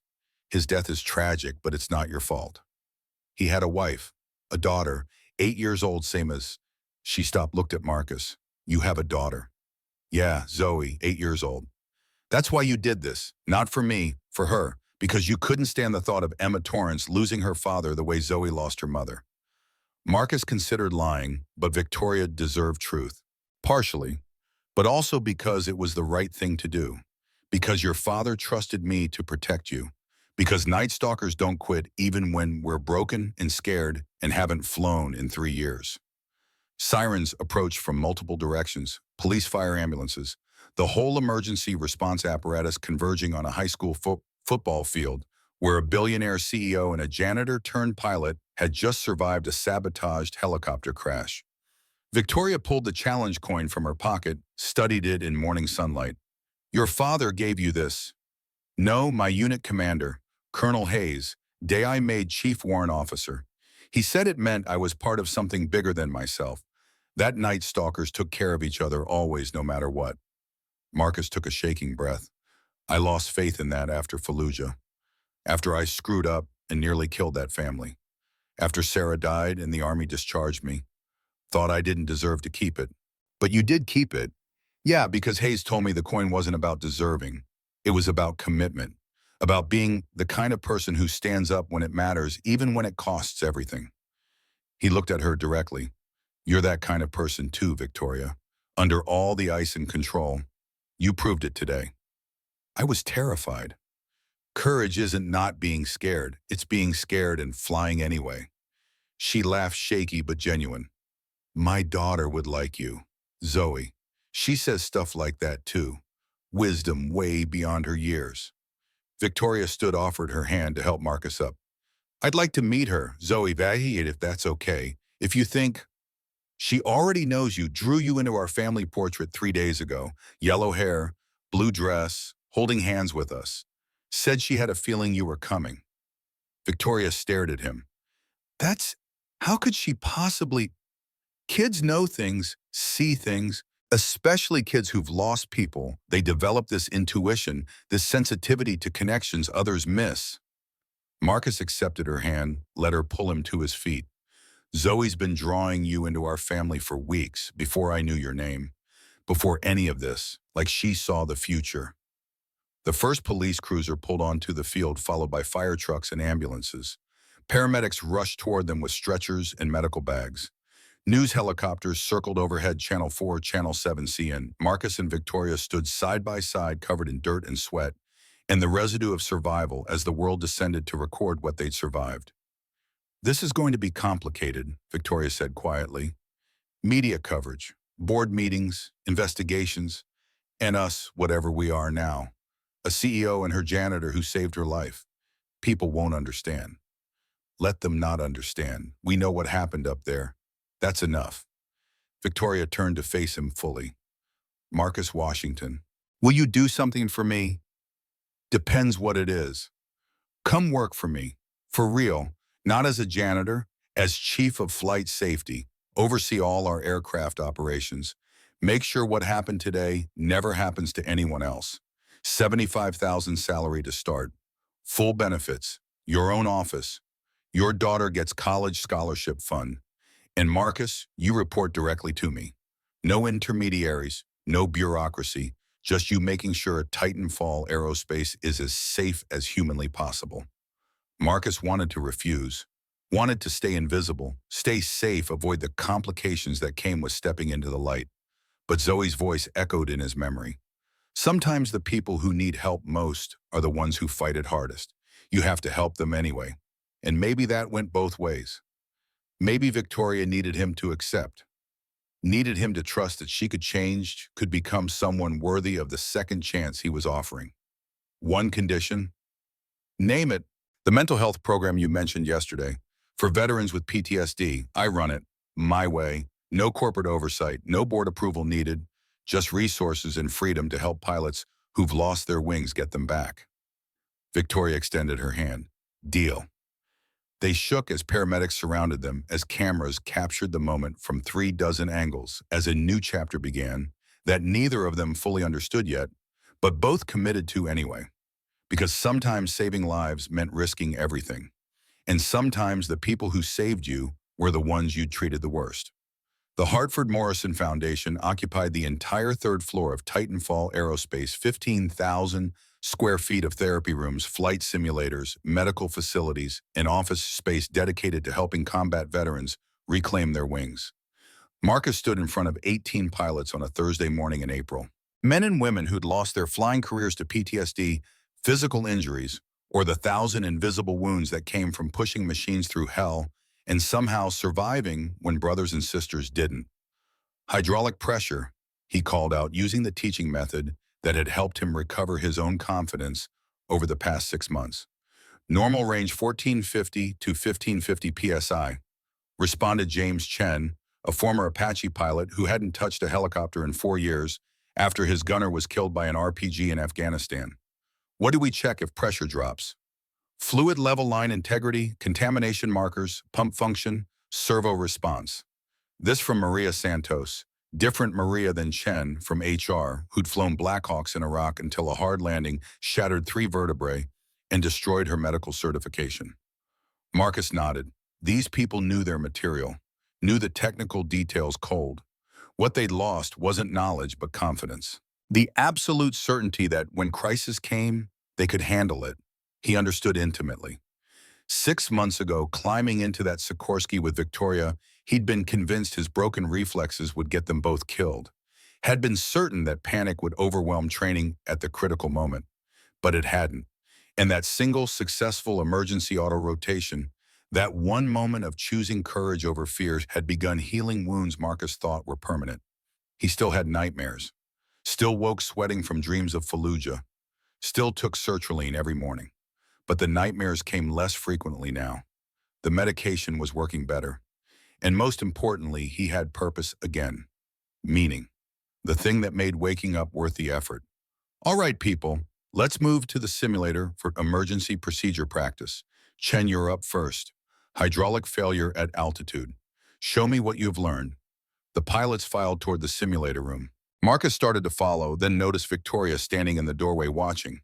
She wore jeans and a Titanfall polo shirt, the casual Friday dress code she'd instituted 2 months ago, much to the board's consternation. Her hair was loose instead of pulled into its usual severe bun. She looked younger, happier, human. How's the new cohort? She asked. Good, really good. Chen's ready to retest for his commercial license. Santos is close. Give her another month. That's 18 graduates in 6 months. Your program is exceeding every projection. Victoria walked into the room, examined the wall of photos, every pilot who'd regained their wings through the Foundation's smiling faces arranged in rows of second chances and hard-won victories. The Pentagon called yesterday. They want to replicate this program at 5 other locations. National Model for Veteran Rehabilitation. That's Zoe's doing. If she hadn't drawn you into, our family hadn't insisted I help the sad yellow-haired lady, none of this exists. Victoria smiled at the nickname that had stuck despite months of knowing each other. Speaking of Zoe still coming to dinner Sunday, she requested I bring that fancy chocolate cake from the North End Bakery. She's been talking about nothing else all week. Fair warning, she's going to ask invasive questions about our relationship status. And what do we tell her?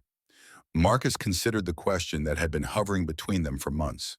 They'd been taking things slowly, dinner once a week, occasional day trips, with Zoe building friendship first, because both of them had been hurt badly enough to approach vulnerability carefully. But somewhere along the way, friendship had shifted into something deeper. Lingering looks, hands touching, accidentally on purpose. Conversations that went late into the night, covering everything from childhood trauma to favorite movies to whether hot dogs counted as sandwiches. We tell her the truth, Marcus said finally, that we're figuring it out, that relationships are complicated, that adults don't have all the answers either. She'll see right through that diplomatic nonsense. Victoria moved closer, near enough that Marcus could smell her perfume, different now, something softer and less expensive, chosen for personal preference rather than image management. Or we could tell her that I'm dating her father, officially, if that's something you want. Marcus's heart rate spiked. You sure the board's already uncomfortable with a former janitor as chief of flight safety? Add in the CEO dating him. The board can be uncomfortable. They don't run my life. Victoria reached out, took his hand, the first really deliberate physical contact beyond professional handshakes and occasional shoulder touches. Marcus, you saved my life twice. Once in that helicopter, once by showing me that control and power aren't the same as strength. That vulnerability isn't weakness. That letting people close is terrifying, but necessary. You saved me too, gave me purpose when I'd given up on ever mattering again, believed in me when I couldn't believe in myself. They stood holding hands in the empty classroom, surrounded by photos of reclaimed dreams and hard-won second chances, while spring sunlight streamed through windows, and somewhere in the building, 18 pilots practiced emergency procedures that might someday save their lives. So, Sunday dinner, Victoria said. We tell Zoe we're officially together. And then Monday I'm announcing it to the board. Professional relationship disclosure. Let them clutch their pearls all they want. They'll try to force you to choose, CEO or relationship. Make it about optics and shareholders and propriety. Then I'll choose both. I'm Victoria Sterling. I don't do what people expect anymore. She squeezed his hand. Besides, I've got an amazing chief of flight safety who taught me that courage means being scared and doing it anyway. That lesson applies to more than just flying. Marcus pulled her closer, wrapped his arms around her waist, felt her settle against him with the kind of trust that took months to build and could be destroyed in seconds. They'd both been broken when they met, both hiding behind armor, hers made of ice and control, his made of invisibility and self-erasure. But piece by careful piece, they'd helped each other heal. Not completely, not perfectly. Healing wasn't linear, and trauma didn't disappear just because you love someone. But together they were stronger than either had been alone. I love you, Marcus said quietly. I know it's only been 6 months. I know we're supposed to take things slow. But I love you, Victoria Sterling, and I'm tired of pretending I don't. She pulled back enough to look at him, and her eyes were wet with tears she no longer tried to hide. I love you too, even though you saw me at my worst, even though I treated you like garbage. You looked past all my defenses and loved the person underneath anyway. They kissed for the first time, soft and tentative, at first then deeper. 6 months of careful restraint breaking down into genuine connection. The kind of kiss that promised futures and second chances and families built from broken pieces glued together with courage. When they finally separated, Victoria laughed softly. Zoe's going to be insufferable about this. She's been telling me for months that we were obviously meant to be together. She drew us into her portrait before we even knew it ourselves. Kids got instincts. She gets that from you. She gets it from her mother. Sarah always knew things before they happened. Used to drive me crazy how often she was right. Marcus felt the familiar pang of loss, but gentler now, softened by time and new love that didn't erase the old but made room beside it. Sarah would have liked you, once you stopped being terrible anyway. Victoria laughed. I'll take that as a compliment. Come on, I need to review the quarterly reports before the board meeting this afternoon. Walk me to my office. They left the classroom hand in hand, and if employees stared or whispered as they passed, neither of them cared. Let people talk. Let the board clutch their pearls.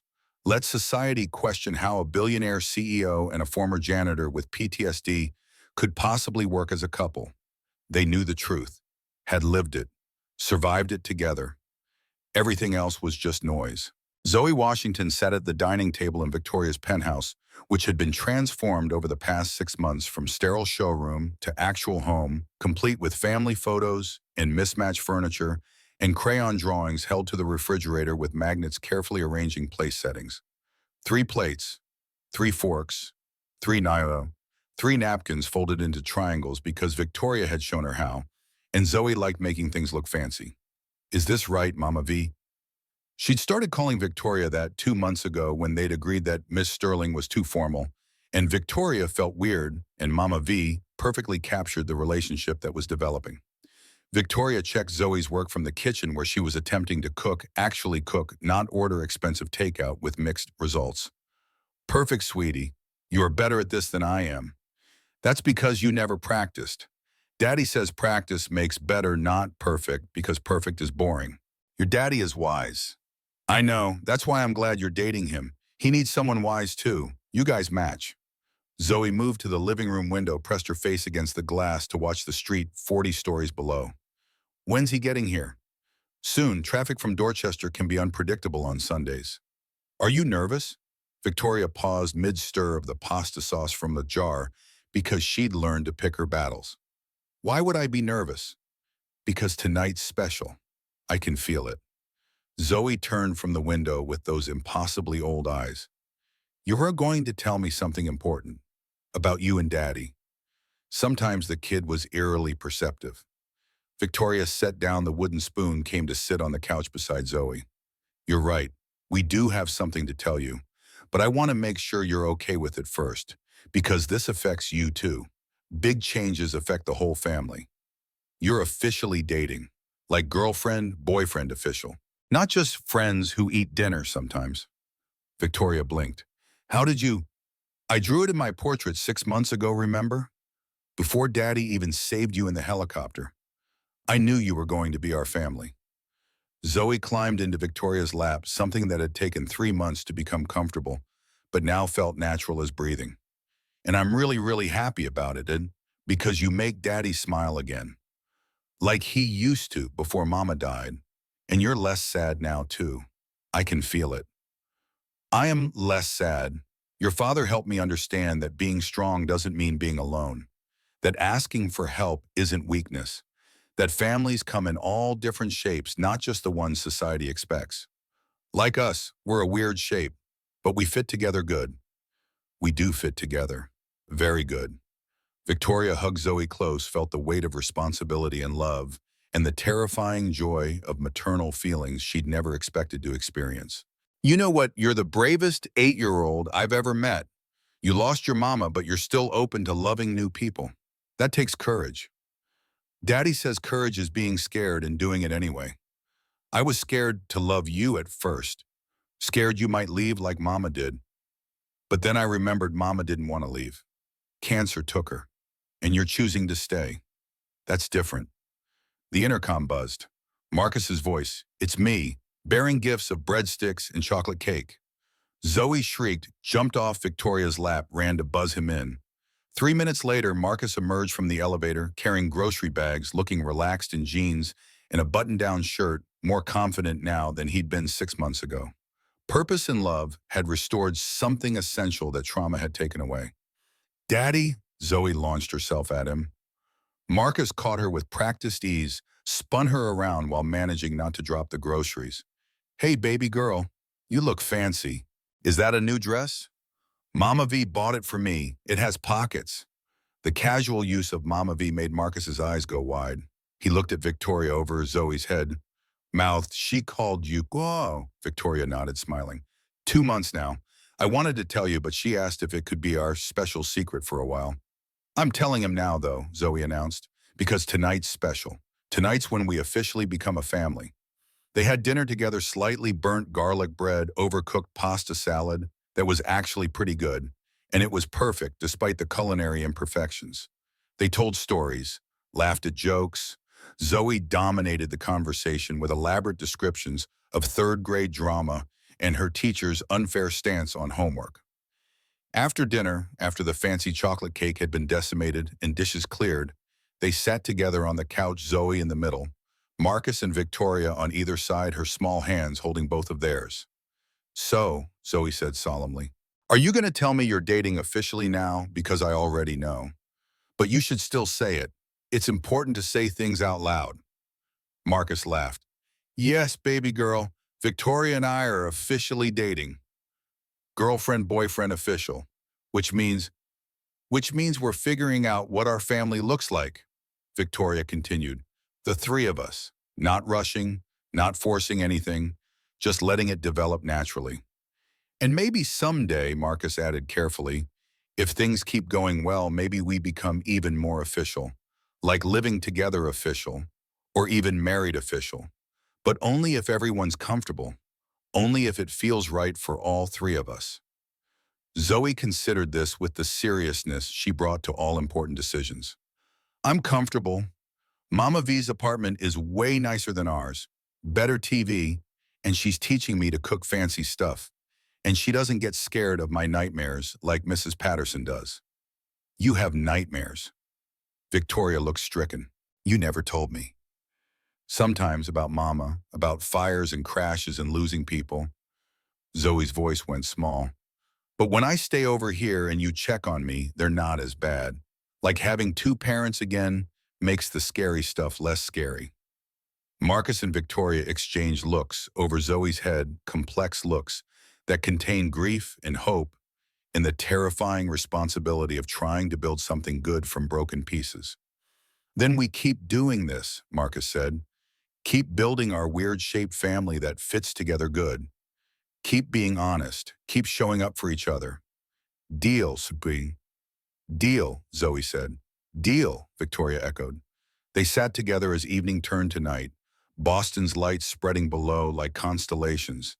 And for the first time in years, for all three of them, the future felt less like a threat and more like a promise. The annual William Hartford Memorial Service drew 200 people to the Titanfall Aerospace Auditorium. Board members, employees, military brass, aviation industry leaders, all gathered to remember a man who'd built an empire and died too young, leaving behind a daughter who transformed his legacy into something he never could have imagined. Marcus stood at the podium in his first real suit, custom-fitted Victoria's insistence, with his family in the front row. Victoria in a navy dress, simple and elegant. Zoe in matching navy, fidgeting slightly, but managing to sit still. Mrs. Patterson beside them because she was family too, the grandmother Zoe had adopted and who'd helped raise her through the hardest years. Behind them, 53 graduates of the Hartford Morrison Foundation. Pilots who'd reclaimed their wings. Veterans who'd found purpose again. Living testament to what happened when broken people helped each other heal. William Hartford hired a janitor. Marcus began, his voice carrying across the auditorium through speakers that had been tested 3 times because Victoria insisted on technical perfection. But he saw a soldier. He knew his daughter would need protection, not from outside threats, but from herself. From the isolation that power brings. From the belief that control and strength were the same thing. He pulled out his challenge coin, the one Victoria had found in the helicopter, the one that had started everything. "This coin says Night Stalkers don't quit. For 5 years after Fallujah, after I lost my wings and my wife and nearly lost myself, I carried this coin but didn't believe it anymore. Thought I'd quit on everything that mattered. Thought I was just surviving, not living." Marcus looked at Victoria, at Zoe, at the family they'd built from impossible circumstances. "Then a woman in $1,000 heels threw helicopter keys at my feet and accidentally saved my life. Challenged me to fly when I thought I never would again. Made me invisible for 3 years until the moment I needed to be visible. And through all of it, through the humiliation and the contempt and the coffee spilled on clean floors, She was teaching me the same lesson her father had learned too late, that vulnerability isn't weakness, that asking for help isn't failure, that the strongest families are built from broken people brave enough to let each other in. The audience was silent, rapt.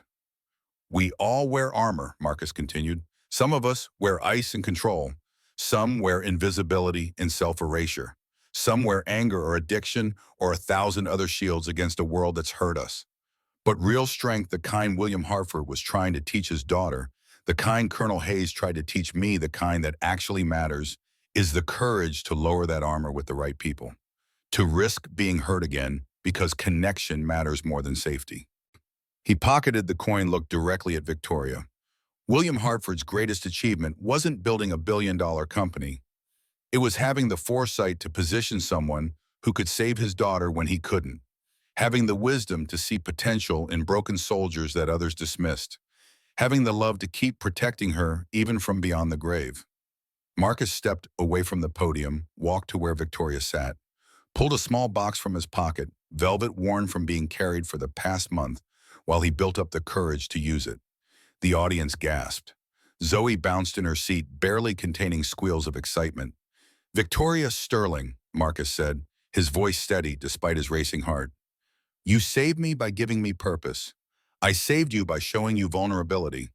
Together we saved each other by being brave enough to build something neither of us thought we deserved.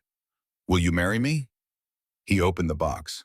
Simple gold band with a small diamond, modest by billionaire standards, but bought with his own money, earned through honest work, symbolic of the life they'd chosen, that rejected easy answers and comfortable privilege.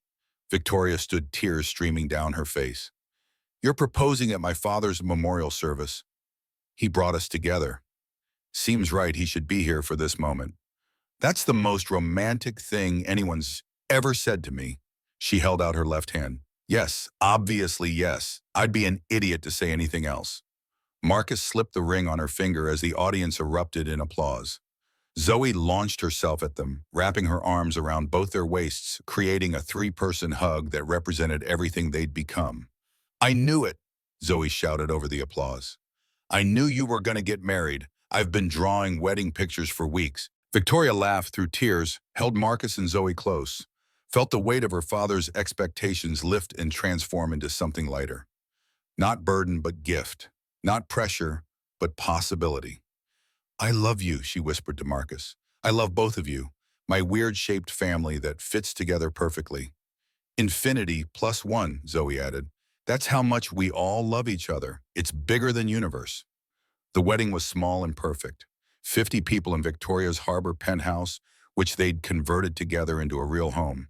Not sterile showroom, not bachelor apartment.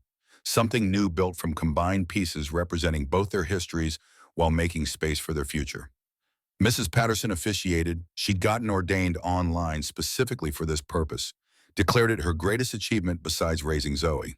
The ceremony was short and honest vows written by Marcus and Victoria that promised partnership rather than perfection, acknowledged trauma, while choosing hope, embraced their unlikely story as strength rather than scandal.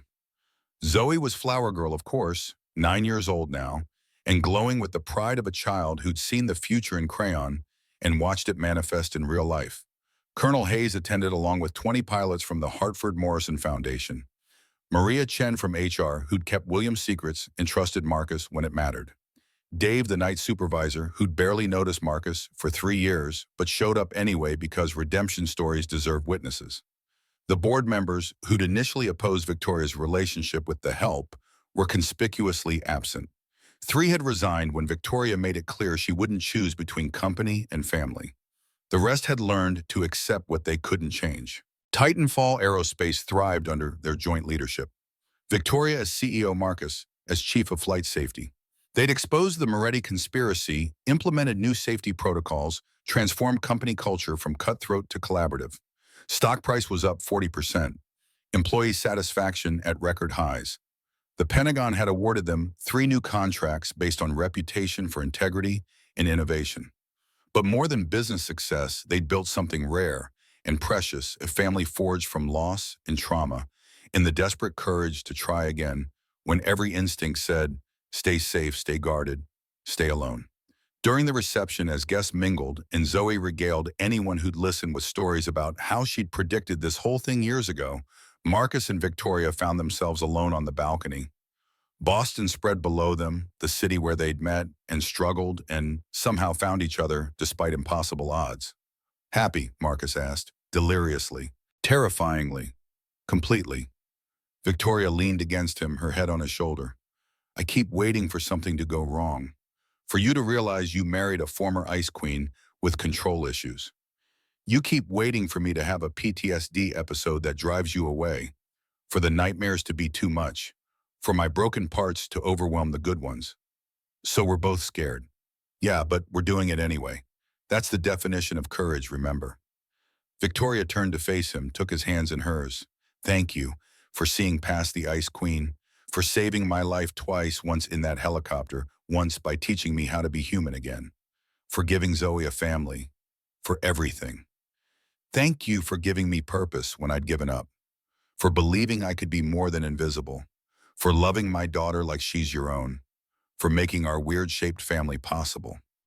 They kissed as the sun set over Boston Harbor, as their daughter played inside with her grandmother, as 50 people who'd witnessed their unlikely journey celebrated the fact that sometimes love stories started with contempt and ended with forever.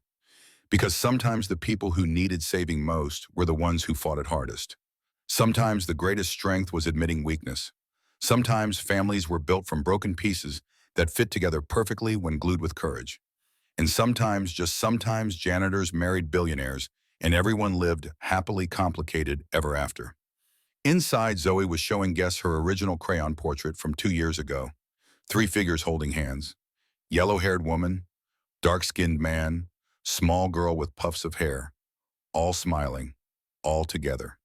See, she said proudly to anyone who'd listen. I knew. I drew them before they even knew each other. That's because some families are chosen by love instead of blood. And those are the strongest kind. The guests agreed, and somewhere William Hartford and Sarah Washington watched from whatever place souls went after leaving bodies behind, and they were proud of what their loved ones had built from the rubble of loss and the raw material of courage. The end. Or rather, the beginning disguised as an ending. Because every happy ending is really just a new story starting. And this family's story was only just beginning.